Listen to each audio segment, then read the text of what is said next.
जब आप कोई इलेक्ट्रिक व्हीकल खरीदते हैं तो पहला सवाल आपके जहन में क्या होता है कि भाई ये चार्ज होने में कितना समय लगेगा। अक्सर क्या होता है, बचत के लिए इलेक्ट्रिक गाड़ियां तो बहुत अच्छी लगती है, लेकिन जब चार्ज होने में समय लगता है ना, तब लगता है कि यार ये टेंशन हो रही है। तो आप एक ऐसा कंपनी आई है भारत में, एक भारतीय कंपनी है एक्सपोनेंट एनर्जी, जो ये दावा कर रही है कि उनके चार्जिंग इंफ्रास्ट्रक्चर को अगर आप इस्तेमाल करेंगे, इकोसिस्टम का आप इस्तेमाल करते हैं, तो आप कोई भी इलेक्ट्रिक गाड़ी को 15 मिनट में 0 से 100% चार्ज कर सकते हैं। 15 मिनट मतलब समझ रहे हैं, खाना को ऑर्डर किया, खाना जब तक आपके टेबल पे आया तब तक गाड़ी चार्ज हो गई, आप खाना नहीं खा पाएंगे। तो इससे जुड़े जितने भी सवाल हैं वो सवाल हम पूछेंगे। तो इस समय हमारे साथ अरुण विनायक है। पहला सवाल आपसे ये पूछ लेते हैं कि ये जो कॉन्सेप्ट है इसको आप आसान भाषा में समझाइए। क्या मैंने सही समझाया, कुछ मुझसे गलती भी हो गई? परफेक्ट है। हाँ, परफेक्ट है। परफेक्ट है। तो ये बताओ कि आप कह रहे हो कि 15 मिनट में कोई भी इलेक्ट्रिक गाड़ी को आप चार्ज कर दोगे 0 से 100% में। इतनी तेज जब कोई भी चीज चार्ज हो जाती है, हम अपने स्मार्टफोन को भी चार्ज करते हैं 0 से 100 में, तेज फास्ट चार्जिंग से फोन गर्म होने लगता है, बैटरी भी गर्म होने लगेगी। उसको ठंडा करने के लिए क्या कर रहे हो आप? परफेक्ट। रैपिड चार्जिंग करने में दो प्रॉब्लम होती है कि एक, ये बैटरी के अंदर ये लिथियम आयन सेल्स होते हैं, उसका डिग्रेडेशन होता है नॉर्मल चार्जिंग करने से। इसलिए उसको कैसे फास्ट चार्जिंग करेंगे और उसका लाइफ भी ज्यादा लंबा होना चाहिए। इसलिए हम बैटरी के अंदर हमारा BMS होता है, बैटरी मैनेजमेंट सिस्टम, ये सेफ्टी चेक करता है और इट एंश्योर्स हर एक सेल का लाइफ मैनेज हो जाता है। एक सेल कोई सिर्फ कैन है, उसको थोड़ा केमिकल्स है, तो उसको कैसे मैनेज करेंगे आप उतना रिजल्ट आएगा, राइट। हम दोनों एक ही सेल खरीद सकते हैं, 500 साइकिल्स मिल सकता है या 5000 साइकिल्स मिलता है। वो सिर्फ आपके मैनेजमेंट के हिसाब से। यानी आप कह रहे हैं मैनेजमेंट अच्छा होगा तो जो बैटरी चार्जिंग साइकिल है वो बढ़ने लगेगी। यानी आपको एक आसान भाषा में समझा दो तो अगर इस गाड़ी को अगर आप 1000 बार चार्ज कर सकते हैं तो आपका जो टेक्नोलॉजी है, जो इकोसिस्टम है, उससे जरिए हम इसको 3000 टाइम चार्ज कर सकते हैं। सही कह रहा हूँ? परफेक्ट। अब ये कैसे होता है, एक बार वहां चल के दिखा दे वो। अच्छा चलते हैं। तो यहाँ पर हम एक काम करते हैं, ये पूरा कॉन्सेप्ट काम कैसे करता है ताकि आपके जहन में कोई सवाल न बच जाए।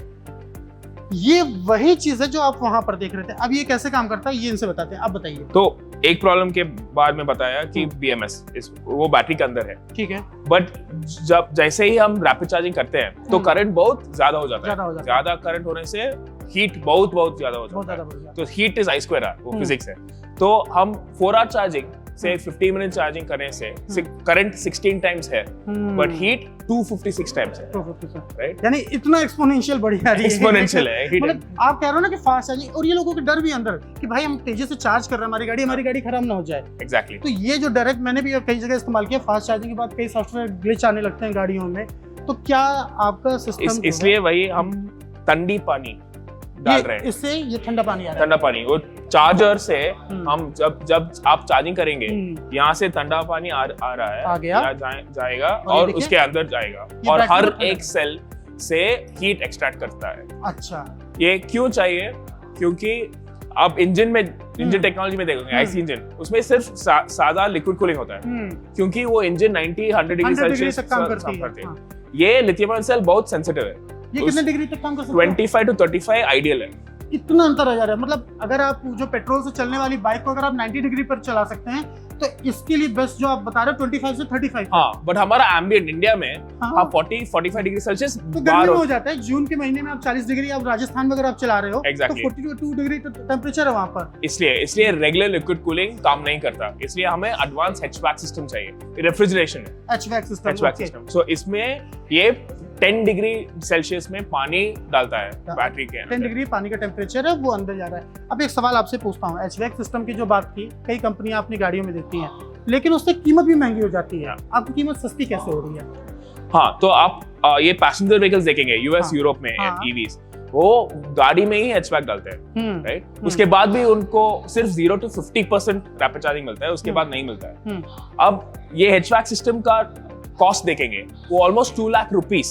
इंडिया में तो तुरंत एक गाड़ी आ जाती है। एग्जैक्टली। तो इसलिए हम इंडिया में डाल नहीं सकते गाड़ी में, इसलिए हम गाड़ी से निकाल के चार्जर में डालें। समझे आप? मतलब अब आपको HVAC का मतलब अगर मैं नॉर्मल भाषा में कहूँ तो कई कंपनियां एसी के थ्रू अपनी बैटरी को ठंडा करती हैं। एग्जैक्टली। और उससे महंगा हो जाता है, 2.5-3 लाख रुपए कीमत बढ़ जाती है। उस कीमत को आपने सस्ता कर दिया है इस टेक्नोलॉजी के जरिए। एग्जैक्टली। सही बता रहा हूँ? अब एक चीज बताइए लेकिन ये जो लिक्विड कूलिंग है आपकी जो टेक्नोलॉजी वो तभी तक करेगा जब तक आप चार्जर से कर रहे हैं। जब चार्जर बंद हो जाएगा तब ये लिक्विड कूलिंग बंद होगी, फिर आपके बैटरी में लिक्विड कूलिंग कहीं नहीं है।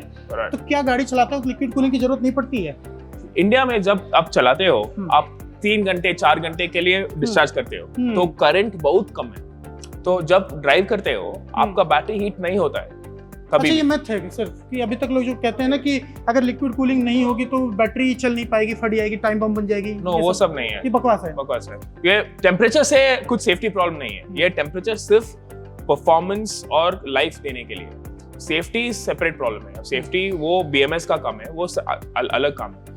यानी जो मेन कंसर्न होता है वो जब आप तेजी से चार्ज कर रहे हैं किसी बैटरी को तो वो जो डिग्री टेम्परेचर बढ़ रहा है बस उसी को कंट्रोल करना है मेन। सब जब आप 3-4 घंटे में ड्राइव करते हो या 3-4 घंटे में चार्ज करते हो, चार्जिंग में ही थोड़ा ज्यादा हीट लगता है, और ये 3-4 घंटे से हम 15 मिनट में करते हैं तो हीट काफी बढ़ गई। आप बता रहे हो। तो एक अब सवाल देखो, 2 छोटे-छोटे सवाल पूछ ले रहा हूँ। पहला ये कि इसका फायदा यानी अगर जल्दी से हम चार्ज करना चाहते हैं तो तभी हो सकता है जब हम आपकी बैटरी भी यूज करें और आपका चार्जिंग सिस्टम भी यूज करें। अगर हम इनमें से एक भी चीज यूज नहीं करते तो हमारी किसी काम का नहीं है। बट आपको 1 घंटे चार्जिंग सभी नेटवर्क में मिलता है। आपको नहीं लगता ये आप आईफोन वाला काम कर रहे हैं? आईफोन भी ये कहता है ना कि हमारे चार्जर यूज करो, हमारा सब यूज करो। तो अगर आपका फायदा अगर मुझे उठाना है तो मुझे भी आपके सारी चीजों का इस्तेमाल करना होगा। वो फुल फायदा, जिस आप हमारा ई-पैक खरीदते हो उसमें भी आपको 3000 साइकिल लाइफ मिलता है, आप और 1 आवर चार्जिंग मिलता है कोई भी नेटवर्क। अच्छा, डीसी चार्जिंग नेटवर्क में मिलता है। यानी अगर आप इस फास्ट चार्जिंग का इस्तेमाल नहीं करना चाहते तो कस्टमर के पास दूसरी चार्जिंग का भी ऑप्शन आप देंगे? हम दे रहे हैं, ऑलरेडी दे रहे हैं। आप घर में भी चार्ज कर सकते हो, आप 1 आवर चार्जिंग में भी कर सकते हो, और कहीं भी चार्जिंग करेंगे 3000 साइकिल वारंटी मिलेगा। आप दिल्ली जैसे स्टेट में कब आ रहे हैं? एक्चुअली नेक्स्ट फ्यू क्वार्टर्स हम दिल्ली में होंगे। दिल्ली में देखने को मिलेंगे आप? 100%। अभी आपके साथ जो कंपनी का टाई अप है वो किसके साथ है गाड़ी को लेकर? अब अल्टीग्रीन के साथ है जो ऑलरेडी लॉन्च किया है। इसके अलावा किसी और से बात चल रही है? वो हम बाद में बताएंगे। तो चलिए, जब ये दिल्ली में आएंगे तो हम आपको एक बार ये जब आएंगे फिर हम इनसे बात करेंगे और आपको और भी अच्छे तरीके से समझाएंगे। तो समय कम था, बहुत ही आसान भाषा में आपको समझा दिया कि आप कहीं भी बैठे होंगे, जंगल में भी बैठ के इस वीडियो को देख रहे होंगे तो आपको समझ में आ गया होगा कि ये क्या बना रहे हैं और इससे आपको क्या फायदा होने वाला है। आप हमसे बात की, thank you so much. Auto Junction को thank you so much, thanks so much.